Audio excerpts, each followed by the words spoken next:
There's nothing like a day in the skies over the City of Angels and discovering what it takes to keep the second largest metropolis in America running 24/7. Whether you're peering down on the movie studios and theme parks of Hollywood, the lucrative oil derricks that are hidden in plain sight, or the dark lake where thousands of ancient creatures met their fate. In Los Angeles, it's possible for anyone to feel like they're a star. Especially when you ride the breaks, where California's surf culture got started. When you drop into a bowl where skateboarding became an extreme sport. And when you train on a beach where one bodybuilder went on to become a Hollywood legend. LA may be famous for its celebrities and lifestyle, but making a name for yourself here takes a lot of work. Every day, entertainers have to train hard to hone their craft. Some have been known to pledge their allegiance to a church that's been called a secretive cult. And after the sun sets, LA's freeways are often just as packed as they were at dawn. Nighttime spectacles light up its shores. A team that's one of the most successful in the NBA hits the court. And 73 stories up in the sky, partygoers flock to one of the highest outdoor bars in the world.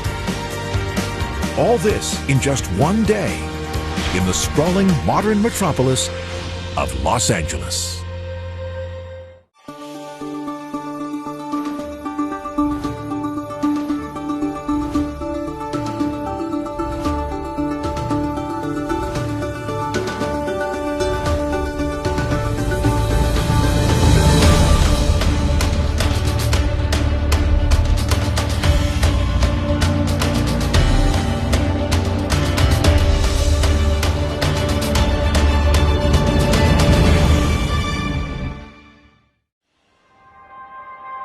By the time the sun rises over the San Gabriel Mountains and the distinctive shapes of LA's skyline appear on the horizon, more than 10 million people are just starting their day all across LA County.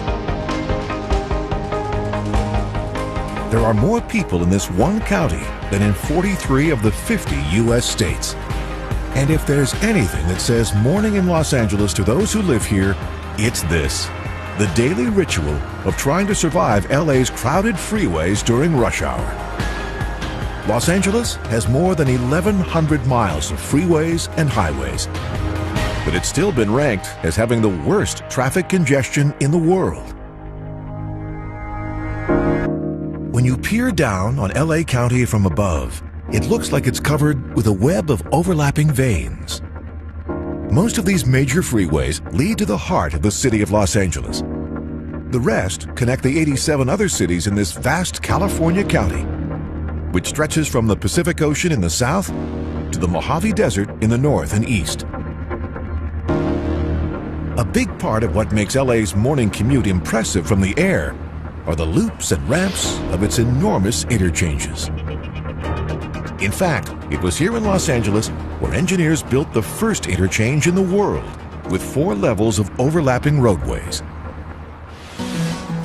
It lies just north of downtown where the 101 and 110 freeways cross and is known as the Stack. After construction started in 1949, the Los Angeles Times called it the most photogenic pile of cement in town. On the 2nd and 4th levels are the multi-lane road decks of the 101 and the 110, while the 1st and 3rd levels are the curved on and off ramps that lead to and from these 2 main freeways. All in all, the Stack has 22 lanes and 7 bridges. When it opened, some drivers were too scared to use it. But today, they don't think twice about crossing its bridges or navigating its tight turns. Because freeways like these are still the fastest way for most people who live in LA to get to work. Some of those are hopeful actors who brave LA's traffic 3 days a week to get in line early here at Central Casting in the city of Burbank. They're all hoping to land work as background actors in a Hollywood movie. They could end up playing customers at a cafe, people at a party, or maybe even members of a crowd in an historical drama. Central Casting has long helped actors who are new to LA get familiar with how movies are shot learn the terms used on set, and see for themselves how Hollywood's best do what they do on screen. Brad Pitt, Renee Zellweger, and Megan Fox are just a few of the stars who got their start with small background roles. So, by lining up at dawn at this former warehouse building next to the freeway, these actors may also get their chance to be noticed and have a shot at making Hollywood history. Burbank lies in the San Fernando Valley, which people in LA simply call the Valley. Separating the valley from the Los Angeles basin are a series of rugged hills at the eastern edge of the Santa Monica Mountains. This is the site of a vast public park that covers more than 4,300 acres and is 5 times larger than New York City's Central Park. Every morning, people here fill the trails of Griffith Park for morning exercise and the chance to look out on the towering skyscrapers and sprawling city of Los Angeles. The land for Griffith Park was donated to the city by a once penniless immigrant from Wales named Griffith J. Griffith. He also used his fortune from silver and real estate to fund the creation of the Griffith Observatory. This domed complex holds one of the largest planetariums in the country. And just like almost every landmark in LA, it's played a role in major Hollywood movies. One of the biggest dance scenes in the hit La La Land was filmed here.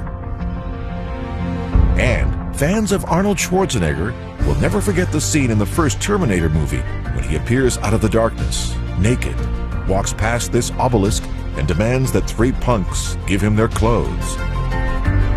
But the real story of Griffith J. Griffith himself also has the makings of a good Hollywood drama. In 1903, after becoming convinced that his wife and the Pope were conspiring to steal his money and kill him, Griffith picked up a gun and shot her in the eye in a Santa Monica hotel. With the aid of a top legal team, he got out of the attempted murder charge, was convicted only of assault with a deadly weapon, and sentenced to 2 years at California's notorious San Quentin prison.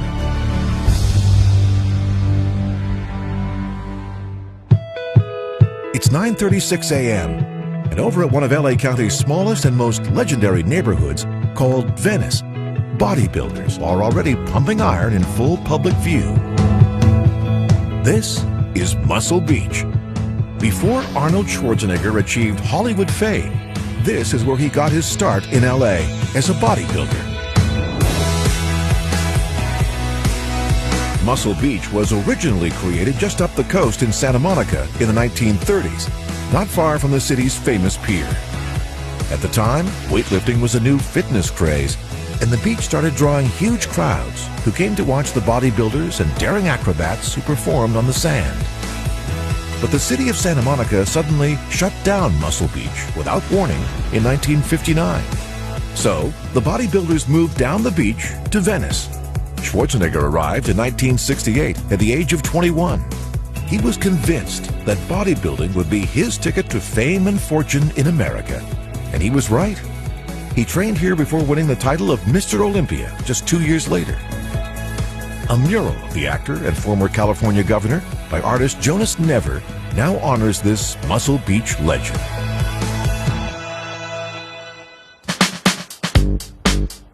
But Venice is also known for its boardwalk and skate park. With 2 bowls, a snake run, a street section, and steps, it covers 16,000 square feet right here in the middle of the beach. Many of the ideas for the design of this park came from local skaters like these. And they should know, because the west side of LA is where a group known as the Z-Boys turned skateboarding from a simple hobby into an extreme sport. To understand the origins of skateboarding, you have to understand California's surf culture, which might not exist if not for what happened here on this coast more than 100 years ago. It all began during the early years of the 20th century, when wealthy tycoons bought up huge pieces of beachfront here and then developed them into the neighborhoods we know today. It was a tobacco fortune that funded the creation of Venice, a new community that was laid out around canals and bridges and marketed as Venice of America. Nearby, a railroad tycoon named Henry Huntington built new beachside developments of his own. To convince the public of the fun that could be had if they bought one of his properties, Huntington hired a longboard surfer from Hawaii named George Freeth to show off his skills. Freeth was advertised as the Hawaiian Wonder, and for many who came to see him, it was the first time they'd ever seen anyone riding waves on a standing board. That was how California's famous surf culture got its start. It's almost 10 a.m., and surfers around the Huntington Pier are out in force. Many come to ride these legendary waves before they head into LA to spend the day at the office. Since George Freeth's days, surf culture has spread up and down California's coast and all around the world, wherever there are good breaks. LA surfers often come here to Surfrider Beach in Malibu. It's the first World Surfing Reserve, which means it's protected from development. And to the south, just over the line in San Diego County, longboard surfing is still alive and well. The slow rolling breaks here at San Onofre Beach are what longboarders live for. It gives them time to try and do hang tens when they walk to the front of their board and then try and hang all 10 of their toes out over the wave. It's not easy, and often it ends up being just a hang five. One area of breaks here is known as Old Man's Beach, but young surfers come here too. Many live out of their vans and just surf all day long. It was California surfers like these on the west side of Los Angeles in the 1950s who first attached roller skate wheels to wooden boards and invented a new hobby, skateboarding. One thing California surfers on the shores of Los Angeles County know well is that some days just aren't made for surfing. When the breaks don't come, you can spend an entire day just paddling out on the water.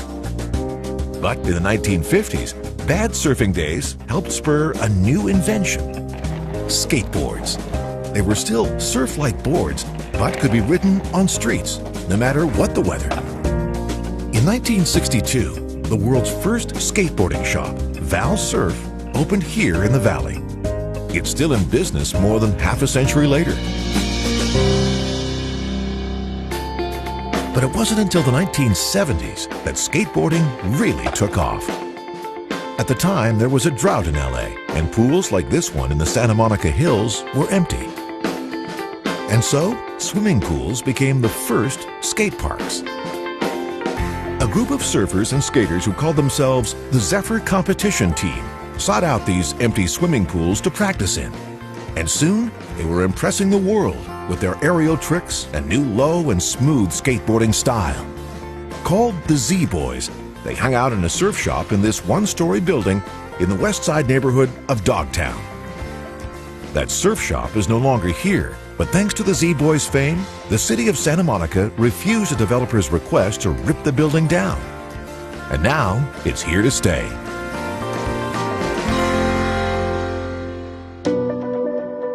Preservation may be on the minds of many in Los Angeles today, but over the decades, LA has been transformed by some of the largest engineering projects in the nation.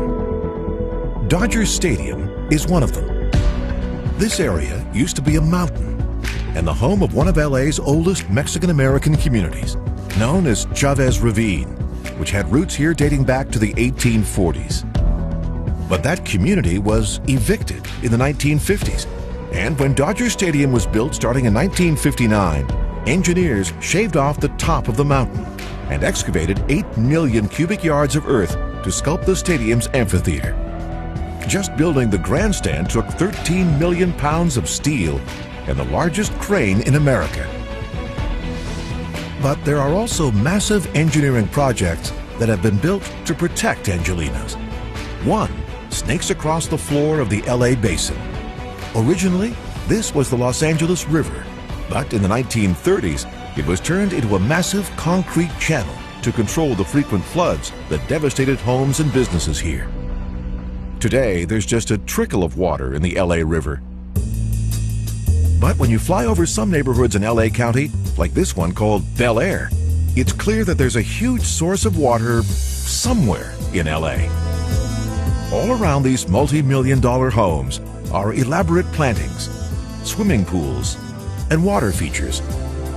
This lushly landscaped 56,000 square foot private house was styled to look like a French chateau. It was built in 1988 by Aaron Spelling, producer of Charlie's Angels, The Love Boat, and Beverly Hills 90210, among many other hit series. One major source of the water for homes like these, and millions of faucets all across LA, can be seen from the air when it arrives here at the northern end of the San Fernando Valley. This is the end point of the engineering marvel that helps keep Los Angeles alive. By the early 20th century, as LA's population rapidly grew, there were fears that the county could go completely dry. So city officials approved a unique plan to make sure Los Angeles would have the water it needed to grow for decades to come. The city secretly started buying up ranches and the water rights that came with them in a remote region to the north called Owens Valley. Then, LA constructed a more than 350-mile-long aqueduct to send that water down to LA. It was an engineering marvel of its day, and still is. On November 5th, 1913, with great fanfare, that water arrived here at the northern end of the San Fernando Valley. Today, Owens Valley still provides about a third of LA's water. After it emerges from the aqueduct, it gets stored in the Los Angeles Reservoir. But when you soar over this more than 3.3 billion gallon reservoir, it's hard to see any actual water. That's because since 2015, it's been almost completely covered with a blanket made up of more than 96 million black plastic shade balls. As soon as the water enters the reservoir here at the northern edge, thousands of these 4-inch diameter balls close in and keep it covered. They help keep algae from growing and reduce evaporation by shading the water. But their main purpose is to fight a carcinogen known as bromate, which is created when sunlight comes into contact with bromide and chlorine, two water treatment chemicals. LA has spent more than $34 million installing these balls and claims it could lose hundreds of millions of dollars of water from evaporation without them. To keep its investment from simply flying away during high winds, each ball has been injected with water so that it's heavy enough not to end up airborne.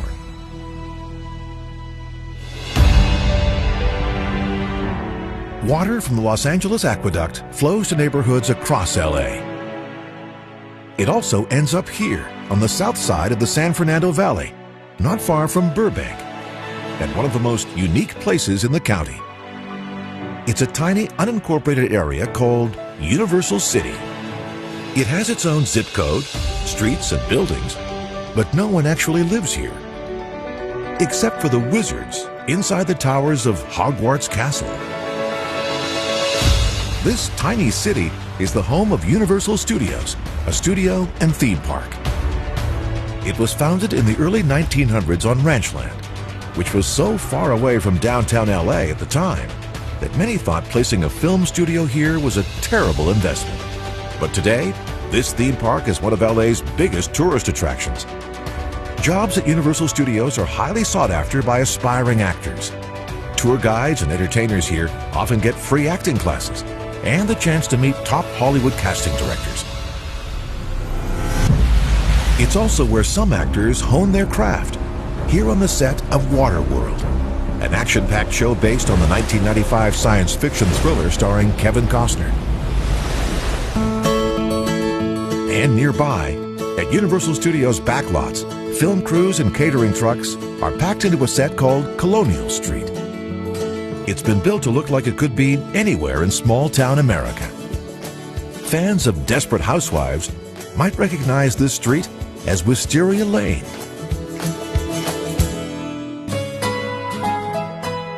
But Universal isn't the only studio here on the south side of the San Fernando Valley. Just up the street is Warner Brothers. Under its iconic water tower is a backlot set where many scenes from the hit show ER were filmed. ER's star George Clooney spent years working here at Warner Brothers.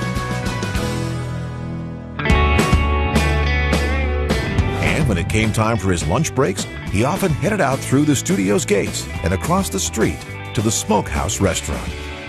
Producers, directors, and actors have been filling its plush red booths since 1946. Clooney and his producing partner Grant Heslov were so fond of the place, they decided to name their production company Smokehouse Pictures.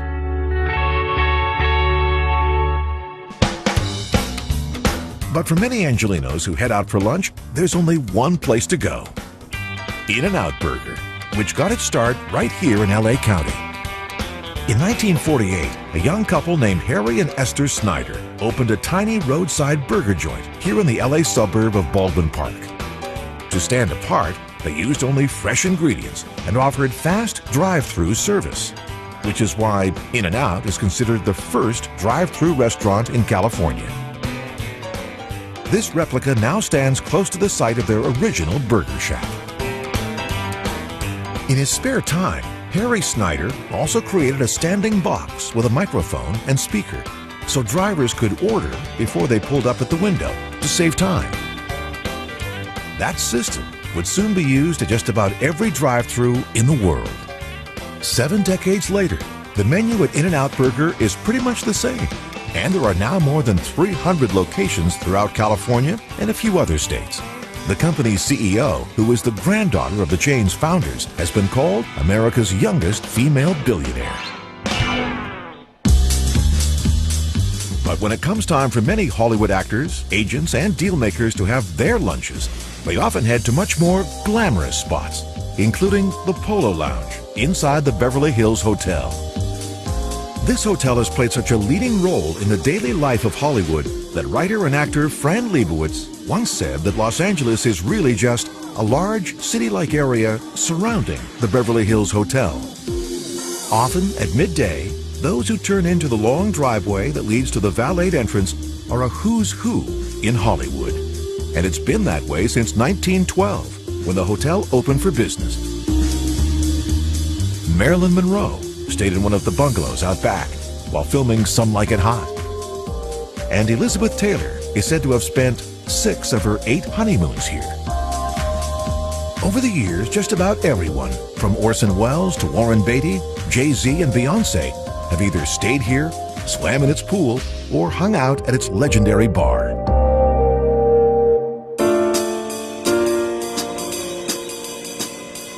But starting in 2014, many Hollywood regulars stopped coming.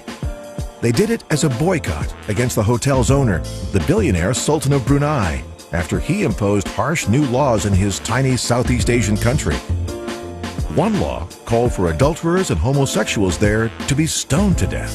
Even the Beverly Hills City Council passed a resolution to try and get the Sultan to sell the property, but it wasn't successful.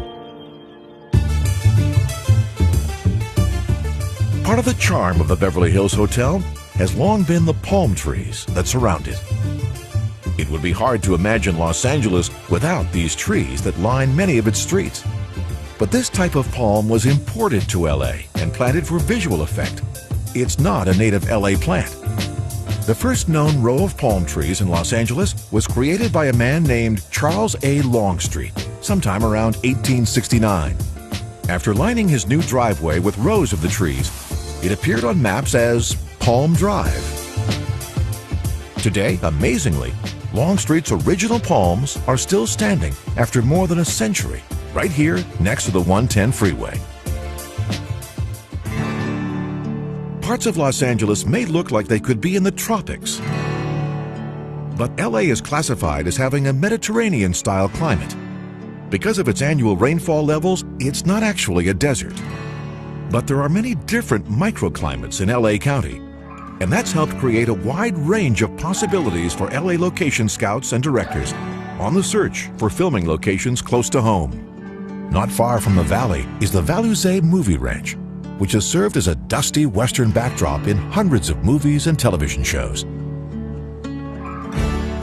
And to the west, the hills behind the seaside city of Malibu served as a stand-in for South Korea in one of the longest-running series on television. This is Malibu Creek State Park. It was here that the title sequence of the television series MASH was filmed. As the unforgettable MASH theme song plays, U.S. Army helicopters land at a mobile Army hospital, and the MASH team races out to triage their new patients. All those shots were filmed right here in this valley. The ambulance in that sequence still stands here. But this area also offers a chance to imagine what LA was like before Spanish settlers arrived. A Native American people called the Chumash once lived in these coastal hills, in small towns that are no longer standing. It's been estimated that anywhere from 8,000 to 22,000 Chumash once inhabited this part of California. And down in the Los Angeles basin, another site has revealed fascinating evidence of the ancient creatures that once thrived in LA County before there were humans here, and the strange substance that caused thousands of them to perish.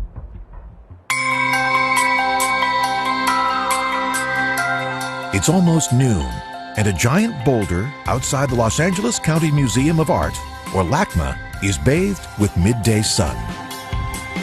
But this 340-ton rock wasn't placed here by a California earthquake, mudslide, or volcanic eruption. It was carried to LACMA from a quarry 105 miles away by a giant tractor trailer. In 2012, as this enormous rock rolled through the streets of Los Angeles, thousands came out along its route to cheer on the boulder and the team moving it. It's part of a permanent outdoor installation by artist Michael Heiser. He named this work Levitated Mass and installed the boulder so it spans a sloped trench, which allows visitors to pass under it as it levitates above. But this modern work of art happens to stand on land that's long held evidence of the ancient creatures that once roamed the hills and valleys of Los Angeles. If you've been able to fly over this part of LA 30,000 years ago, this is what you might have seen on the ground below.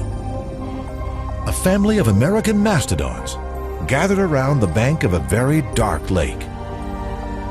You might also have heard their agonized cries for help. This is not a lake of water. It's one of LA's famous La Brea tar pits. And these mastodons are part of a display to show how thousands of ancient creatures became trapped in pits of asphalt and died slowly as they struggled to get out. More than 1 million bones have been recovered so far, from saber-toothed cats, sloths, wolves, and even ancient camels. Just a few of the creatures that met their fate here between 11,000 and 50,000 years ago. Ancient human remains have also been discovered here. The skull of a young woman was found next to the bones of a dog, and some researchers believe she may have been thrown into the tar and murdered roughly 9,000 years ago. Called the La Brea Woman, she's one of the oldest known Californians. The asphalt from pits like these was used by Native Americans here to waterproof their boats. But in 1892, a man named Edward Doheny came across one of these tarry seeps, dug a well, struck oil, and kicked off LA's first big economic boom. When Los Angeles was founded in 1781, this plaza, just north of what's now downtown, was the heart of this small new settlement. Standing on this town square is the Church of Our Lady Queen of Angels, which was completed in 1814. It was dedicated to the 11 Spanish families who first journeyed here from New Spain, or what's now Mexico. Los Angeles became part of the United States in 1848, when the U.S. won the U.S.-Mexican War and gained control of the land that's now California. Not much happened here in the years that followed, and by 1870, the population of the city was less than 6,000. But within just 3 decades, there were more than 100,000 people in LA, and the city was booming, thanks to trains and oil. In the late 1800s, railroads made travel to Los Angeles from the east possible for the first time. Thousands flooded in, And 7 years later, in 1892, soon-to-be oil tycoon Edward Doheny noticed an oily patch of ground in the hills close to where Dodger Stadium now stands. As soon as he drilled his first well here, the oil started flowing, and it wasn't long before he had hundreds of wells and had made a fortune. His story inspired the Oscar-winning film There Will Be Blood, starring Daniel Day-Lewis. By the late 19th century, many areas in and around Los Angeles were covered with forests of oil derricks. And oil is still part of daily life for many Angelenos. When drivers line up at this McDonald's drive-thru in Long Beach, they pass right by an active oil well. And these new condos nearby were built around working pump jacks. But architects and engineers in LA have also gotten very good at disguising wells, so people don't even know they're there. Just off the shores of Long Beach, these wells have been landscaped to look like tropical resorts, with palm trees and structures that look like hotels from a distance. And here, not far from Beverly Hills, this building was designed to look like the tower of a synagogue. If you pass by on the street, you might never realize that it's not. But inside Cardiff Tower is a working oil derrick. When it was completed in 1966, the mayor of Los Angeles called this structure an outstanding contribution to civic beauty. But not everyone likes having oil wells so close to where they live and work. Right next to the football field of Beverly Hills High School is a tall wooden structure painted with colorful designs that long disguised a once very lucrative well. Nicolas Cage, Lenny Kravitz, and Angelina Jolie are just a few of the famous names who attended this high school, but it's also known for the 18 oil wells that lie on Beverly Hills School District property. Over the years, they've generated millions of dollars in leasing royalties for the city of Beverly Hills. But they've also been the source of a protracted lawsuit filed by alumni and teachers. They claim that toxins from the wells have been the cause of an unusually high rate of cancer among employees and students at Beverly Hills High. At the end of 2016, this well was shut down when the lease ran out. But since the oil company that owned it went bankrupt, it's now up to the city of Beverly Hills to cap and seal each wellhead, which will likely cost millions.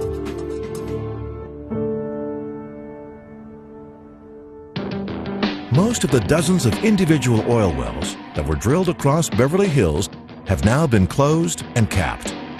But travel just 6 miles south and you arrive at a massive cluster of wells.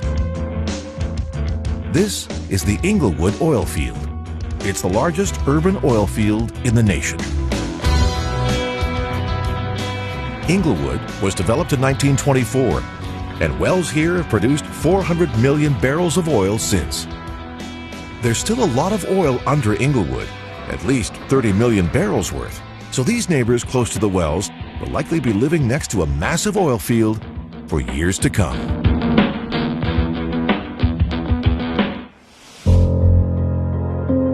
But while oil companies have long tried to keep their oil derricks out of public sight, one church in LA has made sure everyone knows it's there. In 1977, the Church of Scientology bought this old hospital building to use as their national headquarters. The Scientology sign on top is almost as hard to miss as the Hollywood sign in the hills behind it. Members of the church call this facility Pacific Area Command Base. But many on the outside have called it a mind-controlling cult. Every day, a steady stream of workers can be seen entering the Church of Scientology's buildings. Very few people know what actually goes on inside. Most of the windows of the church are covered with shades. Just down the street on Franklin Avenue is the Celebrity Center.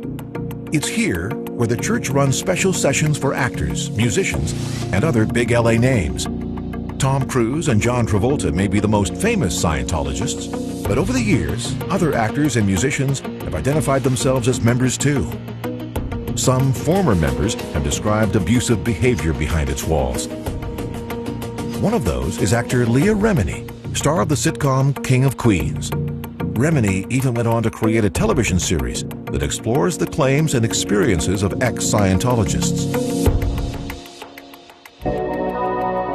The most disturbing abuses were reported to have happened here at a place Scientologists call Gold Base, 75 miles southeast of LA. This highly secured campus covers more than 500 acres on the site of a former hot springs resort. This house is where the church's leader, David Miscavige, is said to live, while dozens of other Scientologists stay nearby in buildings that look more like condos. A house styled after those in the Scottish Highlands stands at the center. Called Bonnyview, it's been reported that it was built for the church's late founder, L. Ron Hubbard. It's said that it's meticulously maintained, so it's ready for Hubbard when he returns to Earth in another body. Hubbard's old Bluebird motorhome stands perfectly preserved in his garage. Down in the valley is a fully equipped film production studio, styled after a Scottish castle.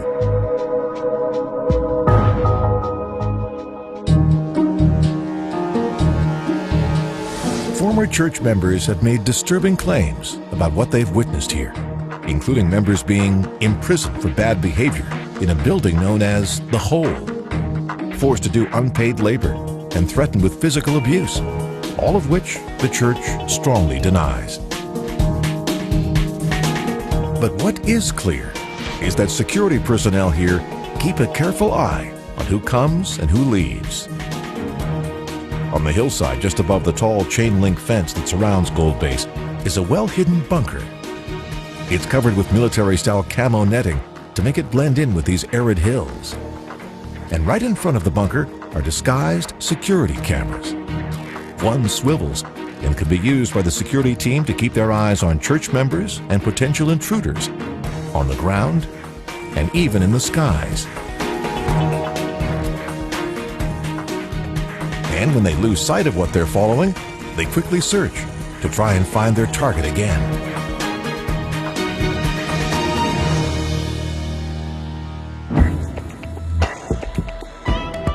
But while some Church of Scientology members from LA are believed to spend days and even weeks here at Gold Base, other Angelinos are heading out and up into the wild.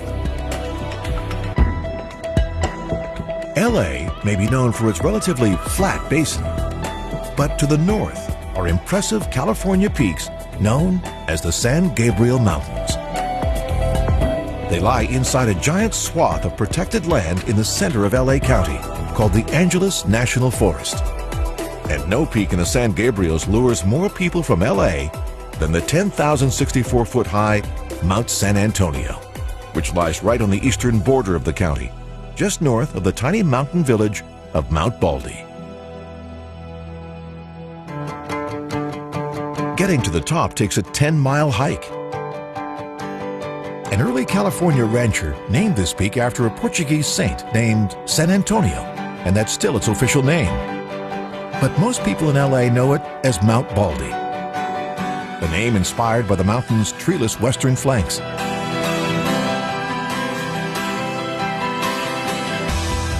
It's covered by snow for much of the year, but during the summer and fall, its trails are often crowded with hikers, eager to reach the summit of the highest mountain in Los Angeles County.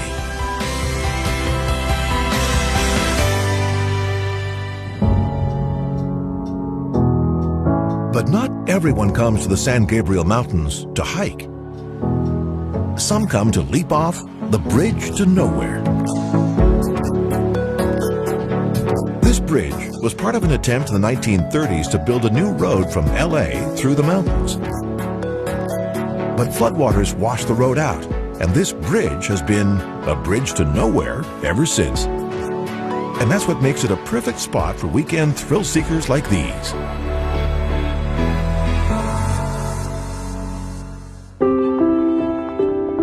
In 1994, singer and songwriter Leonard Cohen left his home in Los Angeles and came to the San Gabriel Mountains to live as a monk here at the Mount Baldy Zen Center. He spent the next 5 years in seclusion in one of the monastery's cabins, living simply with the other monks and studying to become a Zen master. One reason he came here was to try and treat his own acute clinical depression, something he said that wine, women, and song had never been able to do. But he also came to serve as the personal assistant to the monastery's aging founder, a legendary Zen teacher from Japan. Eventually, Cohen also found time to work on songs and melodies for a new album, which he released after leaving Mount Baldy and returning to LA in 1999. By the time hikers and others leave the San Gabriel Mountains just before dark, work at the Port of Los Angeles can seem like it's just getting started. This vast facility sprawls across 7,500 acres along the coast south of downtown LA. It's the busiest port in the nation. Every day, the equivalent of almost 25,000 20-foot containers get loaded and offloaded on the docks here. And right next door lies America's second busiest port, the Port of Long Beach. It's 5 p.m., and a futuristic experiment is underway that could soon revolutionize shipping around the world. When the Port of Long Beach was founded in 1911, the docks here were dirty, chaotic, and crowded with longshoremen who raced to load and unload ships mostly by hand. Now, more than a century later, the work at one terminal here is done almost entirely by computers and robots. After being offloaded from trains, containers are stacked by robotic lifters as they wait to be loaded onto ships. Software and algorithms track every container. They decide how these hundreds of steel boxes get stacked, so each one can be loaded on the right ship at the right time. As soon as it is a container's time, a lifter seeks out that one box and plucks it from the stack, then drops it onto a robotic carrier that will deliver it to the ship. A magnetic grid embedded in the pavement of this high-tech terminal helps these carriers know where they are and how to get to where they need to go at all times, since there's no human driver on board.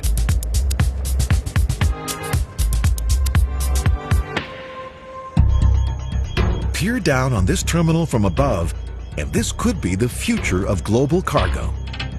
Unlike longshoremen, these robots don't work in shifts or get union breaks. They'll load and unload 24/7 if they are programmed to. They just have to make sure they don't run into each other when they make their computerized turns. Once a container is delivered to the dock, a robotic crane arrives and lifts it up onto a waiting area.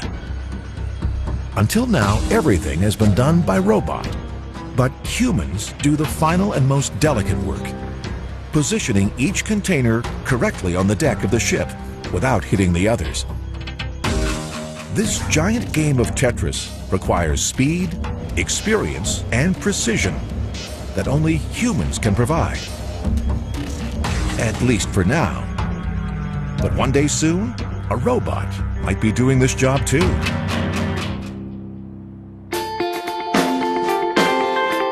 There's no better place to witness the stunning transformation of day to night in Los Angeles than here.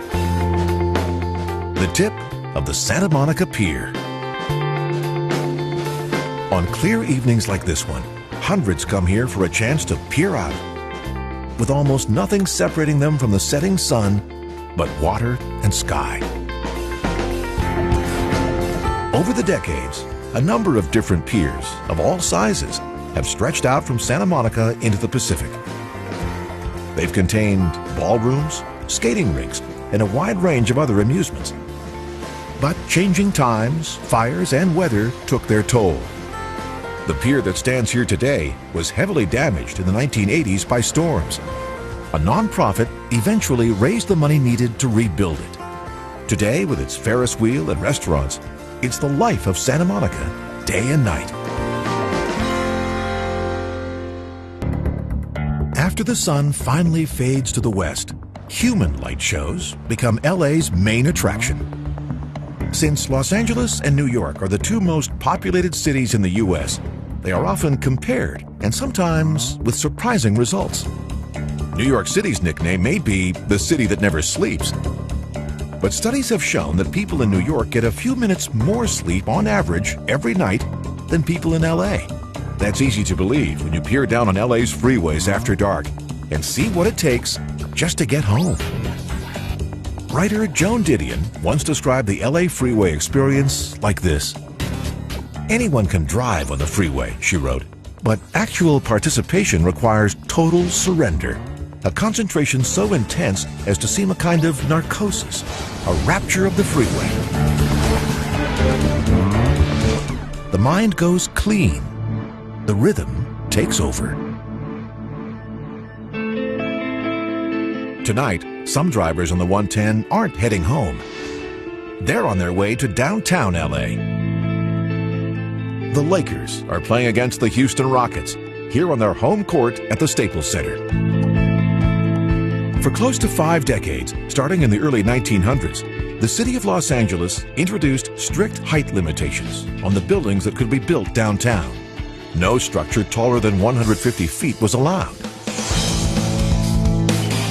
City officials were fearful that skyscrapers would turn downtown LA into a series of dark, wind-filled canyons. By the late 1950s, residents of LA had voted to repeal the height restriction, and buildings in the City of Angels were soon soaring higher than ever before. Today, LA is home to the tallest building west of the Mississippi, thanks to this new glass-covered skyscraper, the Wilshire Grand. Reaching 73 stories into the sky, it was designed to celebrate California's landscape. The glass crown was shaped after a rock formation in Yosemite National Park called Half Dome, while its glass facade is said to have been inspired by the reflective surface of California's Merced River. The building has also been engineered to withstand a 7.5 magnitude earthquake, since LA sits right on top of multiple major faults. But what some people in LA like most about this towering new skyscraper is the cocktail bar on its roof. It's called Spire 73 because of the floor it lies on. LA partygoers here don't just get a chance to sip their drinks on the highest open-air bar in the Western Hemisphere. They also get to take in a stunning aerial view of the most densely populated city in America.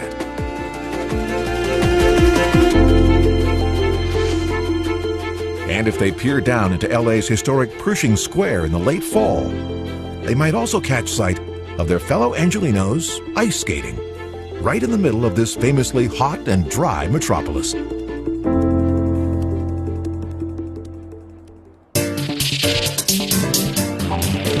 To the west, after dark, Sunset Boulevard is one of the brightest streets in Los Angeles County.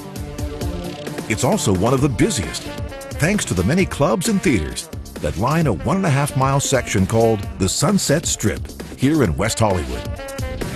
In the 1920s, the Sunset Strip lay outside LA's city limits, and that meant that gambling here was legal. Clubs and bars thrived on this once nearly empty road leading to Beverly Hills. But this part of LA has long been a mecca for musicians, with its recording studios, record labels, instrument shops, and clubs. The LA Times has reported that the history of pop music has essentially been written along Sunset Boulevard.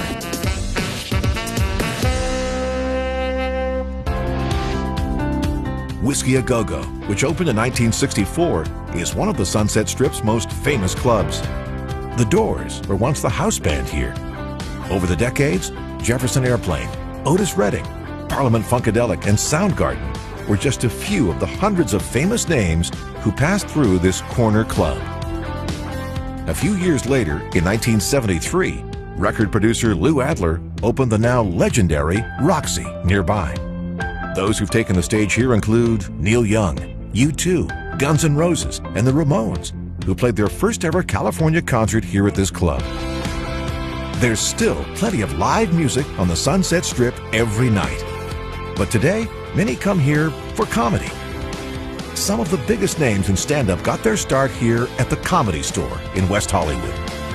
Tonight, a line is forming to see comedian Jeff Garlin, star of the ABC sitcom The Goldbergs. The marquees of the Sunset Strip are just a few of the millions of lights that give Los Angeles its unique and colorful glow. Especially when you're peering down on this city from thousands of feet up in the sky. even after the moon rises over the Santa Monica Hills. Most of these lights will keep flickering until dawn. And with each passing night, there will be more and more lights and people in this California county. The population of LA is expected to top 11 million by 2040.